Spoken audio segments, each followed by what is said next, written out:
Hey everyone, it is Matt, ESC United, your favorite Eurovision channel.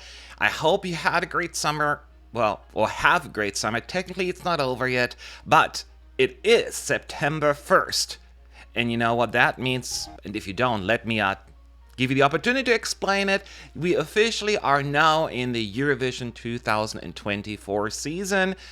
How, you may ask? Well, let me explain that as well. So, any song that is going to enter the Eurovision Song Contest 2024 cannot have an official release date prior to September 1st of the previous calendar year, which happens to be today. So, let's say Adele released a song yesterday, August 31st. Unfortunately, she's not eligible to represent the UK.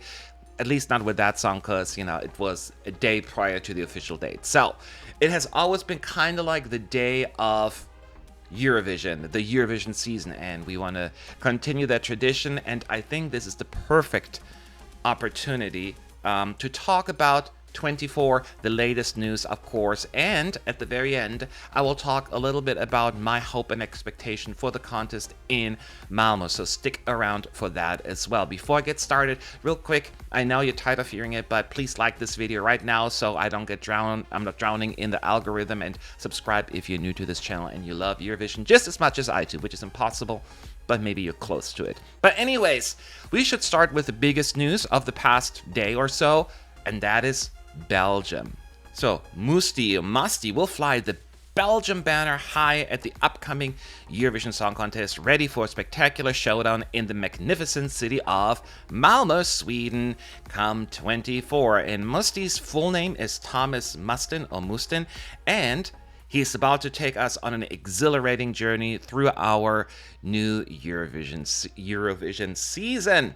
As an accomplished author, composer, singer, and actor, Mustii's talents has graced the stage as well as the television screen on multiple occasions, from roles in the theater to stealing the limelight in popular Belgian series like La Trêve and leaving a mark in several feature films. And then beyond his acting pursuits, he also carved out a prominent reputation as a singer, boasting an impressive discography that includes the acclaimed album 21st Century Boy and It's Happening Now.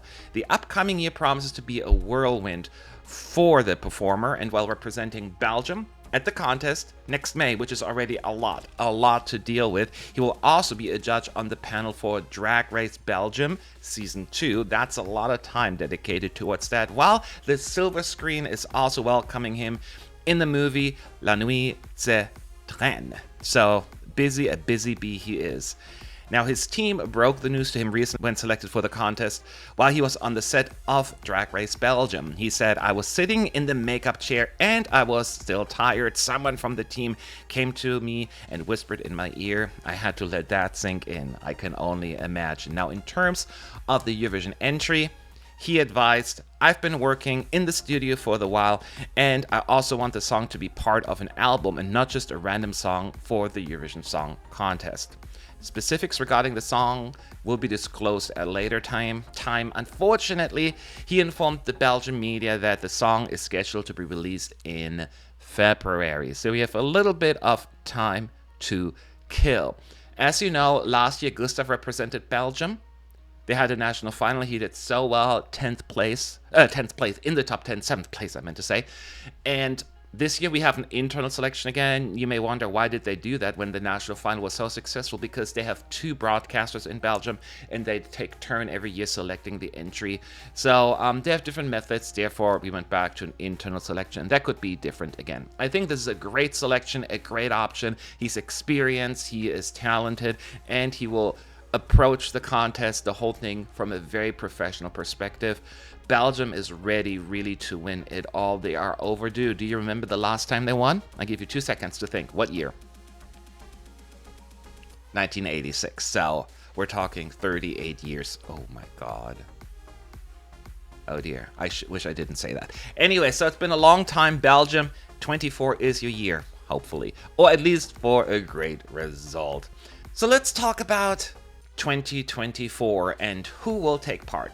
We don't know for sure, of course, but in case you don't know how it works, eligible countries, those that are in the EBU, member of the EBU, and or have received a individual invitation, they have until September 15th, so about 2 weeks, to send the EBU confirmation of their participation, and then they have until October 11th, so almost another month, to withdraw from the contest without facing any sort of financial penalties. So the EBU will know in a couple of weeks who will take part, but they won't communicate it to the public. Once countries have then finally decided whether or not to withdraw, then sometime maybe late October, probably no later than November, we will know who will take part for sure. As of today, we know that 28 countries have confirmed their intent to take part at the contest.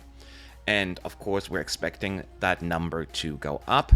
I think we all know by now that Luxembourg has that glorious return to the contest after 30 plus years, I think. So massive news for sure. So other than that, no major news since our last update a little while ago. Monaco said they were out. Now that they have a new broadcaster, they may be in again. There's at least some rumors, some discussions out there. I'm not holding my breath, but there are still a potential. I don't know. The interesting part is, by the way, in case you didn't know, I mean, I'm sure you know, before we even get to Eurovision 24, there's another thing happening called Junior Eurovision in November, and we have some news about that. So we have 16 participants for this year's Junior Eurovision in Nice, Paris. That's the same number of participants as last year in 22, although there's a little bit of a change in lineup. The bad news first: Serbia withdrew, and Kazakhstan is also not taking part, which is very sad because that's the only place Kazakhstan has a platform at Junior. They've not been invited to the big version, and now they're out of Junior. So that is a little disheartening. But at least at the same time, the good news is Germany is returning after a year break, and the biggest news of them all, Estonia. Estonia is debuting at Junior contest, so 2 out, 2 in, back to 16 countries overall. So that's good that the number didn't go down any further. We already seen a decrease in participants over the recent years in Junior as well as the adult version. We also have the logo. Here you see it. It's Heroes. Mans Zelmalo is probably very proud. Other than that, we have some time to kill here. Not much going on in terms of songs. Junior is going to take place on November 26th. 6 countries have already picked a singer, but yeah, no music just yet. But it'll come hopefully very soon. Other than that, the biggest news are, of course, a lot of countries right now have opened their submission deadline for their national finals or their internal selection to send in their songs. We got a bunch of them, including Ukraine. They will have their show in February. We, of course, have Estonia, Eesti Laul. Malta will have a different national final next year. They already opened it up for acts to send in their entry. Same goes for Denmark, Dance Melody Grand Prix. They really need to come with something good. Now, 3 non-qualifications in a row. That's no bueno. Sweden, they are also now already started searching for their entries for Melody Festival in 24. I'm sure there will be a lot of interest considering they are going to host it. The news will start rolling in soon. Some rumors, will come in. Some acts may even confirm their intent to take part in the national final. We'll keep you up to date on that as well. Let's talk about a little before we wrap this up about what I'm hoping for the contest in Sweden. I said I'm going to say 5 things that came to mind here. Number 1, a lot of them are selfish reasons, so they may not impact you, but I'm going to do it anyways. Number 1, give us some hotel options. Oh my God, still no hotels available in Malmo. Literally 0, nada, nichts. It's crazy. I'm sure the city is going to release them eventually, but there's no way nothing is available. This waiting status I do not like. When I go into hotels.com, nothing shows up. It makes me a bit nervous. I don't like surprises, and I'm getting anxious. So give us something, Malmo. Hurry. Number 2, I really hope that the EBU, let me rephrase that actually, just to be clear, certain individuals, some people that are part of the EBU will be less hostile towards the fan media, and in particular certain outlets. who really struggle to get anything done in the press center. Put live streams aside, any sort of videos, it's very, very difficult.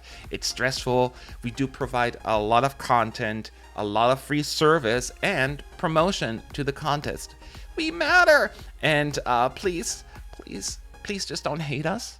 Number 3 that I'm hoping for. Basically, copy paste what Liverpool did last year when it came to the contest. The city was just full of joy and excitement. I've never seen anything like it. Events, music, you name it. The village was amazing. The Euro Club was fantastic. And there were so many concerts, events throughout the city. It was just, it felt like Eurovision. Like I remember walking down from my hotel to the arena. There was Sam Ryder playing a free concert for everyone. There was a Eurovision cover band giving us like their best hits. And it was just like that everywhere. And it was just so beautiful. I know Liverpool set the bar really, really high, and Malmo has to follow that. I will not accept anything less. Number 4, and that is more really that comes to the contest, fix the running order. I feel so strongly about it, especially after last year. There's no denying that the predetermined running order set by the producers can have a huge impact in the grand final. Both Sweden and Austria, let's use those as an example, came second in their respective semi, right? And then Sweden got a good running order, got a second place in the televote. Then Austria, who was put first, all of a sudden gets like what? Almost negative points. I think they got 16 points in the televote. It is so obvious. They were so drowned. I felt really bad. I understand why they have a running order. It's production value, yada, yada, yada. I don't care. But just come up with a better system. Just come up with a better system. Put them in groups of 4 or 5 to have a little bit wiggle room for you, but still make it a bit more fair. Just do something. Just do something. I'm done. And number 5, I mean, there are plenty of more, but just 5 that I wanted to throw out there. And I know it's a can of worms that I should not be addressing, but I'll do it anyway. I'm controversial. Woohoo! Fix the voting.